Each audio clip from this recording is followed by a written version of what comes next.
स्वागत है आप सभी का। मैं हूं आपके साथ चेतन पाठक। खबरों की शुरुआत करेंगे। बड़ी खबर आपको बता दें, बीजेपी राष्ट्रीय उपाध्यक्ष एपी कुट्टी बरेली दौरे पर रहे। बीजेपी के ब्रज क्षेत्र अध्यक्ष के अभिनंदन समारोह में हुए शामिल। दुर्ग विजय सिंह शाक्य के अभिनंदन समारोह में हुए शामिल।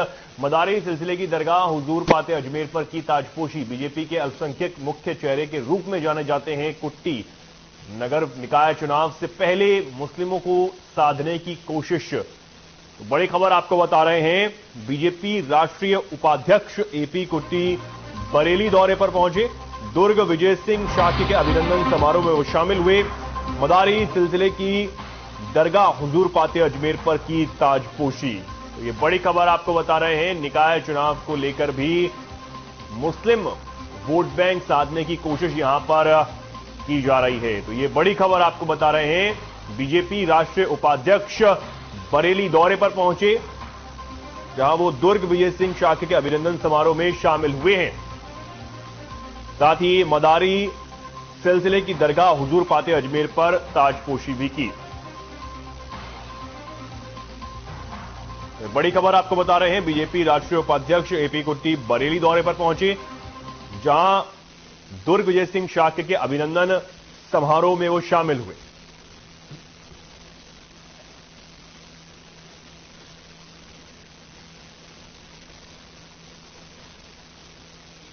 अपने आदरणीय कुट्टी जी 3 बजे के आसपास बरेली में आ जाएंगे और उसके बाद में 6:30 बजे 6:30 बजे के आसपास उनका रोजा अफ्तारी प्रतापुर में डॉक्टर आबिद यार खां के यहाँ रहेगा। और कल का कार्यक्रम उसके बाद में वो फिर जहाँ रुके हैं अपना वहीं पर ही आ जाएंगे। फिर कल सुबह का 12 बजे का कार्यक्रम उनका IMA हॉल में रहेगा। और जो अपने आदरणीय दुर्ग शाक्य जी क्षेत्रीय अध्यक्ष जी बने हैं, तो उनके अभिनंदन समारोह में आप मुख्य अतिथि की भूमिका निभाएंगे।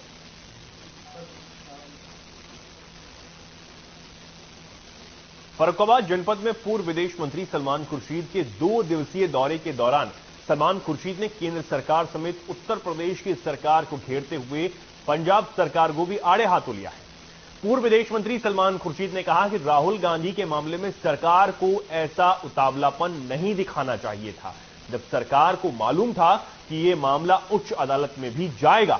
सलमान खुर्शीद के मुताबिक मानहानि का मामला बनता नहीं है, लेकिन कोर्ट ने कहा है तो मानना पड़ रहा है। लेकिन पूरे मामले में गलती है विपक्ष को जगह मिलनी चाहिए, वह आज की सरकार में नहीं मिल पा रही। महंत जी का मैं आभार प्रकट करता हूं कि राहुल गांधी जी को उन्होंने हनुमान जी के चरणों में जगह दी। राहुल गांधी को 2 दिन में नोटिस देकर मकान को खाली कराया जाना, जो कि सरासर गलत है। सरकार को इसका परिणाम भुगतना पड़ेगा। राहुल गांधी का मात्र एक ही मंत्र है, किसी से डरने की जरूरत नहीं है। वहीं सलमान खुर्शीद ने 2024 में होने वाले चुनाव को लेकर आगे कहा कि कांग्रेस पहले ही नुकसान उठा चुकी है और सभी दल एक ना हुए तो आगे सभी को नुकसान उठाना होगा। पंजाब में चल रहे अमृतपाल के विवाद को लेकर सलमान खुर्शीद ने कहा कि अमृतपाल को नहीं पकड़ पाया और जो सियासत हो रही है वह ठीक नहीं है, उससे पंजाब को बड़ा नुकसान होगा। अगर किसी चीज को सरकार हैंडल नहीं कर पा रही हो तो बताए, और अनुभव की कमी हो तो बताए, तो वह भी बताएंगे। और जो हो रहा है वह ठीक नहीं हो रहा। उत्तर प्रदेश में मुगल इतिहास के हटाने के मामले में सलमान खुर्शीद ने कहा कि इतिहास पढ़ाएं या ना पढ़ाएं, इतिहास ही होता है। इतिहास बनाए जिससे उनको भी कल कोई पढ़ने वाला मिल जाए।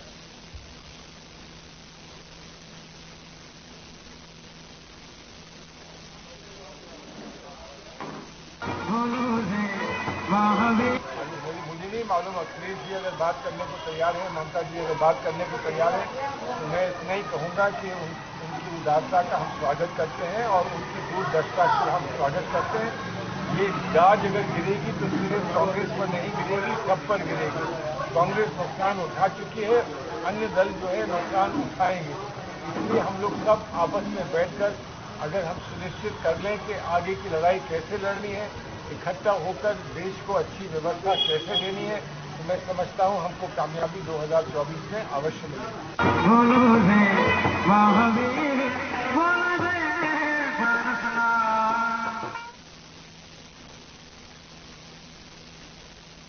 गोरखपुर के एक स्थानीय होटल में एक मसाले की तरफ से वितरकों के बीच लकी ड्रॉ कार्यक्रम का आयोजन किया गया था, जिसमें अच्छा बिजनेस करने वाले प्रथम विजेता को मोटरसाइकिल और अन्य विजेताओं को बढ़िया गिफ्ट देकर सम्मानित किया जाना था। हालांकि इस कार्यक्रम के मुख्य अतिथि सैजनवा विधायक प्रदीप शुक्ल भी वहां पहुंचे हुए थे, लेकिन एक तरफ स्टेज पर बार बाला फिल्मी गाने पर डांस कर रही थी, वहीं दूसरी तरफ विधायक मंच पर चाय की चुस्की लेते हुए गाने का आनंद ले रहे थे।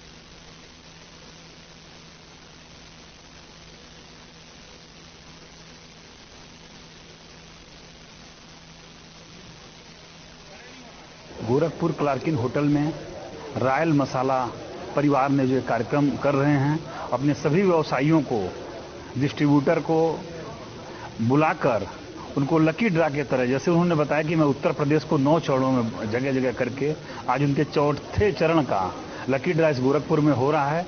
कहीं न कहीं रॉयल मसाला अपनी ख्याति उत्तर प्रदेश सहित भारत के कई प्रदेशों में विख्यात हो रहा है अपनी क्वालिटी को लेकर, जिसको लेकर आज वो जगह जगह कार्यक्रम कर रहे हैं।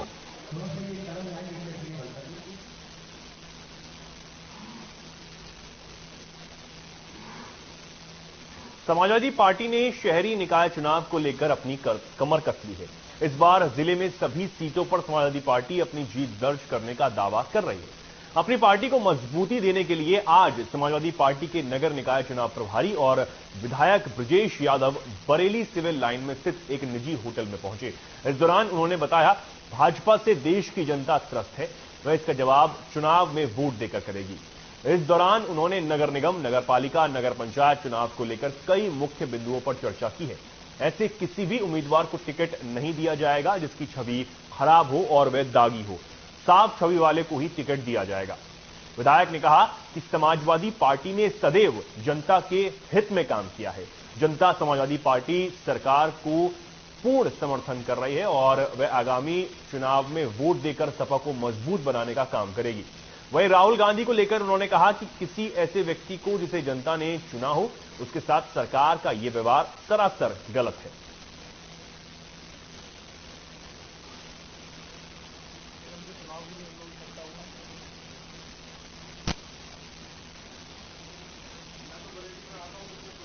पूरे प्रदेश में निकाय के चुनाव चल रहे हैं, तो बरेली समाजवादी पार्टी के लिहाज से महत्वपूर्ण जिला है।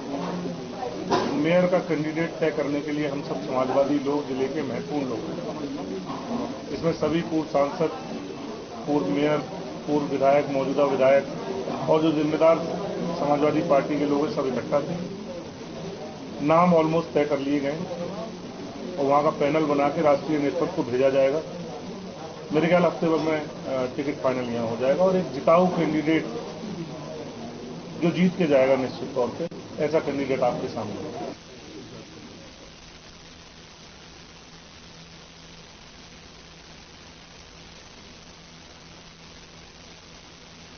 बदायूं जिले में विधायक राजीव कुमार सिंह और एसडीएम धर्मेंद्र कुमार ने गेहूं क्रय केंद्रों का निरीक्षण किया। इस दौरान उन्होंने गेहूं क्रय केंद्रों पर व्यवस्थाओं का जायजा लिया और जरूरी दिशा निर्देश भी दिए।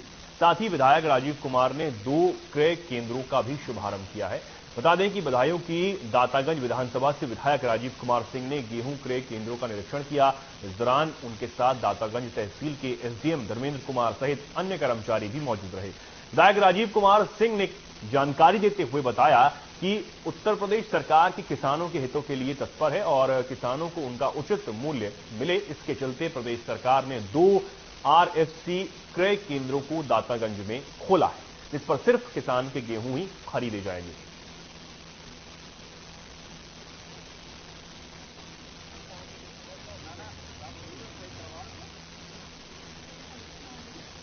हमारी सरकार ने आज आरएफसी विभाग द्वारा 2 क्रय केंद्र यहाँ पर दातागंज की मंडी में खोले हैं और इन पर किसानों का गेहूं खरीदा जाएगा। किसानों के लिए 2125 रुपये प्रति कुंटल की दर पर सरकार ने मूल्य निर्धारित किया है और इसी में आज हमने यहाँ 2 क्रय केंद्रों का उद्घाटन किया है। हमारे एसडीएम साहब और हमारे सब फूड विभाग, खाद्य विभाग के अधिकारीगण, यानी सभी किसान और व्यापारी बंधु आज यहाँ उपस्थित रहे हैं और सबको निर्देशित किया है कहीं किसी तरीके का कोई काम यहाँ गलत नहीं किया जाएगा। सरकार की जो मंशा है पारदर्शिता से किसानों का गेहूं खरीदा जाए।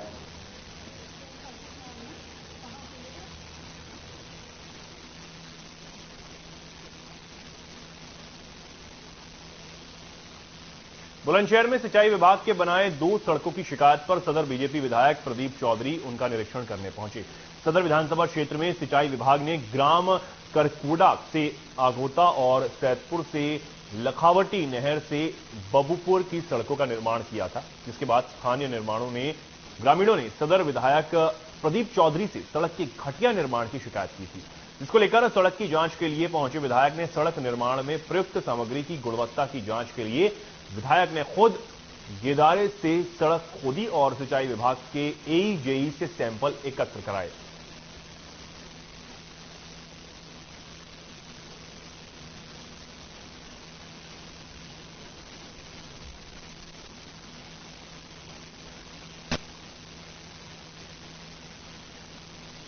अब बड़ी खबर हमीरपुर से आपको बता देते हैं। खनिज विभाग ने जारी किया आंकड़ा। मार्च 2023 में कार्रवाई से प्राप्त आय के आंकड़े जारी। पूरे बुंदेलखंड में हमीरपुर जिले को प्रथम स्थान। 44 करोड़ के लक्ष्य के सापेक्ष में 99.89 करोड़ की वसूली। 2023 के मार्च महीने में कुल 1643 वाहन पकड़े गए। 7 करोड़ 23 लाख रुपए से ज्यादा का जुर्माना राशि वसूला गया है। एमओ सुभाष सिंह ने लक्ष्य से ज्यादा वसूली की है। ये बड़ी खबर आपको बता रहे हैं। 44 करोड़ के लक्ष्य था जो और लक्ष्य से ज्यादा की प्राप्ति यहां पर की गई है। खनिज विभाग ने से जुड़ी ये बड़ी खबर है। मार्च 2023 की कार्रवाई में ये बड़ी कार्रवाई यहां की गई है और 1643 वाहन पकड़े गए हैं। हमीरपुर से बड़ी खबर आपको बता रहे हैं। खनिज विभाग ने आंकड़ा जो है वो जारी कर दिया है। पूरे बुंदेलखंड में हमीरपुर जिले को प्रथम स्थान मिला है और 2023 के मार्च महीने में ही 1643 वाहनों को पकड़ा गया।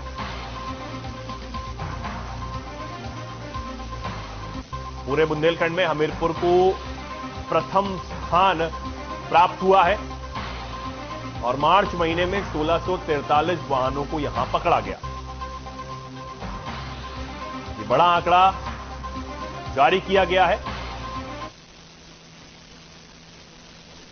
बड़ी खबर यहां पर हमीरपुर से आपको लगातार बता रहे हैं। खनिज विभागों ने जारी किया आंकड़ा और मार्च 2023 में कार्रवाई से प्राप्त आय के आंकड़े अब जारी कर दिए गए हैं। पूरे बुंदेलखंड क्षेत्र में जिले को प्रथम स्थान मिला है। अब खबर सोनभद्र से है, जहां साधन सहकारी समिति रामगढ़ के अध्यक्ष और सदस्यों का शपथ ग्रहण समारोह आयोजित किया गया। वहीं कार्यक्रम के मुख्य अतिथि के तौर पर ब्लॉक प्रमुख नगावा आलोक सिंह और पूर्व जिला पंचायत अध्यक्ष और अमरेश पटेल द्वारा सभी नवनिर्वाचित अध्यक्ष और सदस्यों का शपथ ग्रहण कराया गया। इसके बाद अध्यक्षों ने संबोधन में कहा कि हम सब किसानों के हितों के लिए खाद, बीज, धान, गेहूं खरीदें आदि व्यवस्था के लिए प्रतिबद्ध है।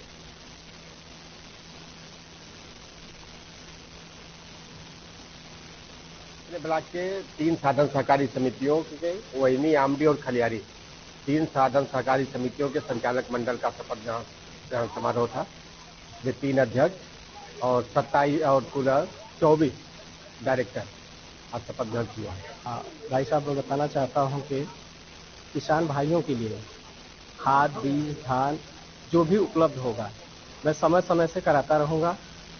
हर किसी प्रकार से समस्या न आए उसके लिए मैं ध्यान रखूंगा। ऐसा हमारे सोसाइटी पे अब पहले होता रहा होगा, लेकिन अब ऐसा नहीं होगा। पहले किसान, उसके बाद भी। अभिवादन करना चाहता हूं। मुझे पहली बार साधन सहकारी समिति खलियारी का अध्यक्ष निर्वाचित हुए हैं। मैं अपने न्याय पंचायत खलियारी के सभी किसान भाइयों के लिए खाद, बीज, जो भी सुविधा योगी मोदी की सरकार द्वारा हमारे साधन सहकारी समिति को उपलब्ध होगा, मैं उनके धरातल तक किसान भाइयों के लिए निरंतर प्रयास करूंगा और उनको सुविधा दिलाने का कार्य करूंगा।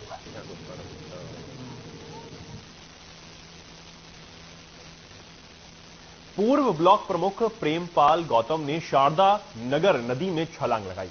छलांग लगाते ही वहां पर मौजूद मछुआरों ने पूर्व ब्लॉक प्रमुख को नदी में डूबते देख फौरन उनकी जान बचाई और इसकी सूचना शारदा नगर थाने में दी।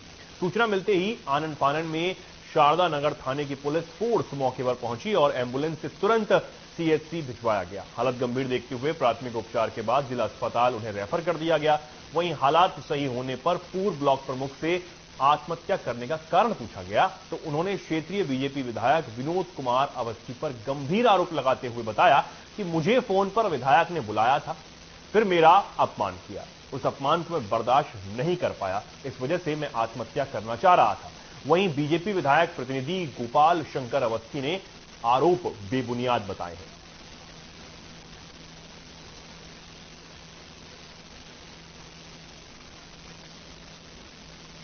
और पूर्व ब्लॉक प्रमुख ने नदी में छलांग लगाकर आत्महत्या की कोशिश की। विधायक पर गंभीर आरोप उन्होंने लगाए और कहा कि मुझे फोन कर बुलाया गया और उसके बाद मुझे अपमानित किया गया, मैं उसे बर्दाश्त नहीं कर पाया था, जिस वजह से मैंने आत्महत्या की कोशिश की है। हालांकि कुछ मछुआरों ने जब उन्हें नदी में डूबते हुए देखा तो तुरंत उन्हें बचाया गया और उसके बाद अस्पताल में भर्ती करवाया गया। मछुआरों ने पूर्व ब्लॉक प्रमुख की जान को बचाया और उनसे जब पूछा पुलिस ने कि किस वजह से उन्हें यह कदम उठाना पड़ा तो उन्होंने बताया कि विधायक ने मुझे अपमानित किया है, जिसे मैं बर्दाश्त नहीं कर पाया था और मैंने आत्महत्या का कदम जो है वो उठाने की कोशिश यहां पे की। विधायक पर गंभीर आरोप लगाते हुए पूर्व ब्लॉक प्रमुख ने आत्महत्या की कोशिश की। हालांकि विधायक ने इस पूरे आरोपों को बेबुनियाद बताया है।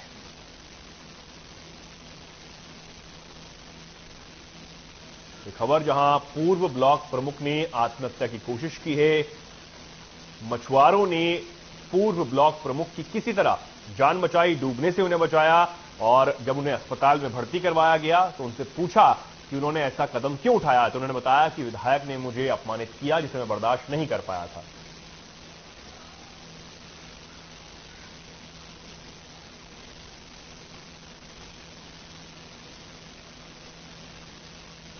विधायक पर कई गंभीर आरोप लगाते हुए उन्होंने आत्महत्या की कोशिश की है। इसके बाद उन्हें बचाया गया मछुआरों द्वारा और उन्हें अस्पताल में भर्ती करवाया गया। हालांकि विधायक ने अब इन सारे आरोपों को बेबुनियाद बताया है।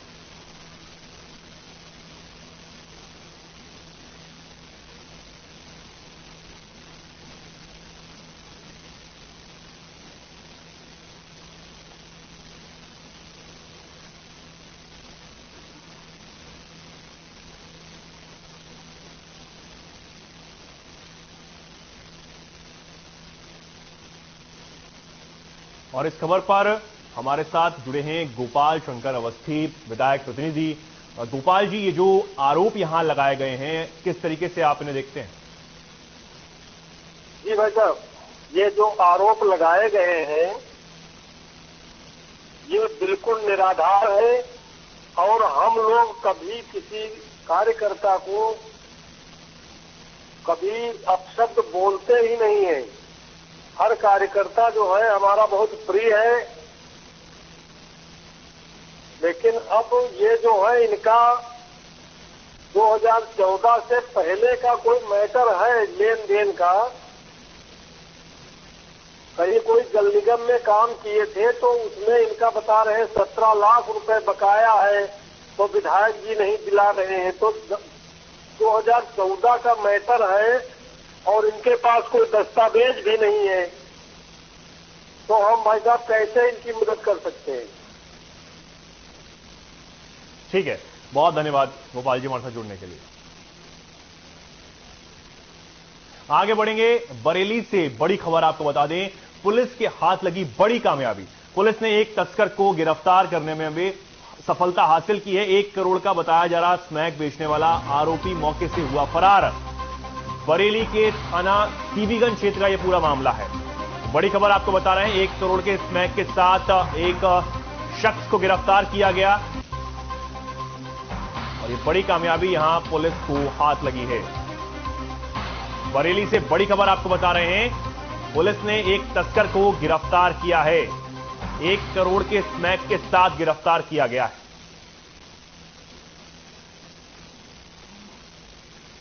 बरेली से ये बड़ी खबर लगातार आपको बता रहे हैं। पुलिस को बड़ी सफलता हाथ लगी है। 1 करोड़ के स्मैक के साथ पुलिस ने एक शख्स को गिरफ्तार करने में सफलता हासिल की है। डॉक्टर जगदीश गांधी और डॉक्टर भारती गांधी ने प्रेस वार्ता की। इस दौरान उन्होंने अपनी संपत्ति की घोषणा की। जगदीश गांधी ने बताया कि 1 अप्रैल 2023 को कुल 1,44,08,405 रुपए 17 पैसे की व्यक्तिगत संपत्ति है।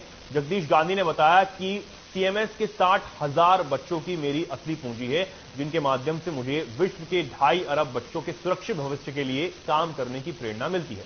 डॉक्टर गांधी किसी प्रतिष्ठित विद्यालय के पहले प्रबंधक और कर्ता धर्ता हैं, जो विगत कई सालों से स्वैच्छिक रूप से अपनी संपूर्ण संपत्तियों का विवरण समाज और मीडिया के सामने रखते आए हैं।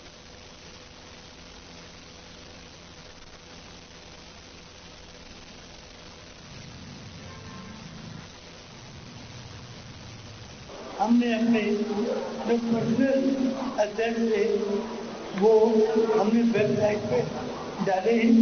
2 वेबसाइट, एक तो सेम वेबसाइट पर और दूसरा Jagdish Gandhi for world happiness .org पर, दोनों में ये वेबसाइट पे डाले और ये सभी अखबारों दे रहे हैं।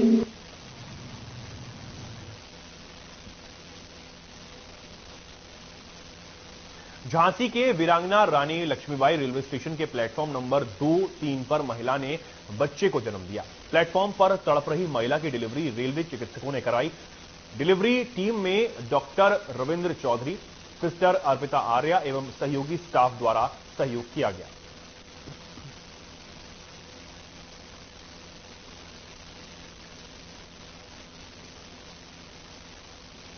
अपने ऊपर हो रही कानूनी कार्रवाई से परेशान समाजवादी पार्टी के दिग्गज नेता आजम खां का एक बार फिर से दर्द छलक उठा है।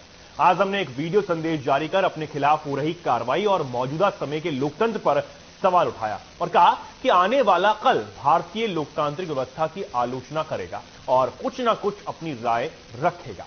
उन्होंने सभी समक्ष लोगों से शैक्षणिक संस्थान खोलने की अपील की और अपनी जौहर यूनिवर्सिटी में ज्यादा से ज्यादा छात्रों को प्रवेश दिलाने को कहा।